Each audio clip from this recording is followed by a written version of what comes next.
Bonjour mes chers amis, je vous souhaite une bonne semaine sous la protection de Dieu.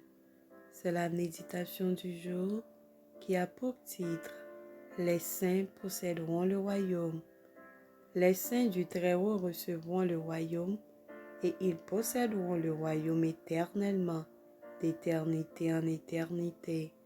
Daniel 7, verset 18.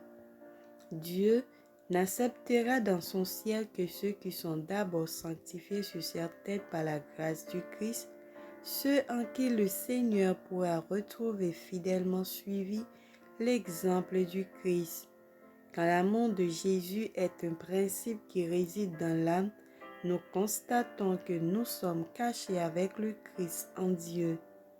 Ce n'est qu'aux chrétiens qui accomplissent les œuvres du Christ grâce à leur prière et à leur amour vigilant que Dieu peut inspirer des chants de triomphe.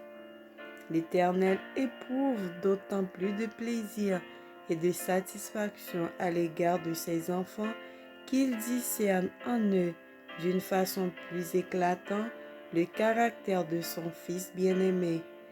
Alors Dieu et ses anges font éclater leur joie par des hymnes glorieux.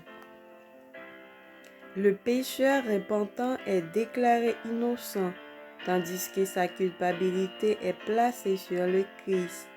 La justice de Jésus est portée sur le compte du débiteur et en face de son nom sur le bilan de sa vie.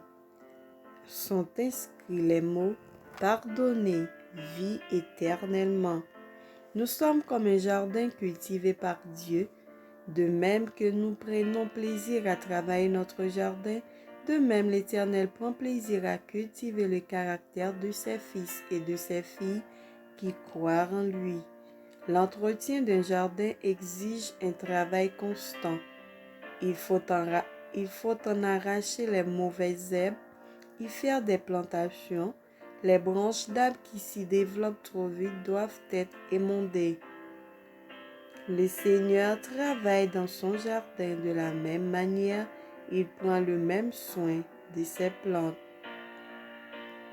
Il ne peut pas être satisfait du développement d'une nature qui ne révèle pas les grâces du caractère du Christ.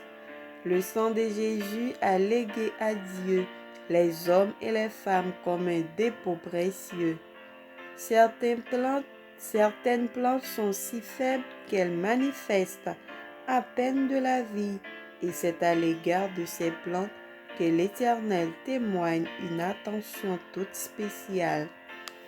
Seuls entreront dans le ciel au jour du jugement ceux qui auront formé un caractère dégageant une influence céleste. Pour être un saint dans le ciel, il faut être d'abord un saint sur la terre. Amen. Que le Seigneur nous bénisse et qu'il nous fasse grâce. Bonne journée, bon dimanche avec Jésus. Amen.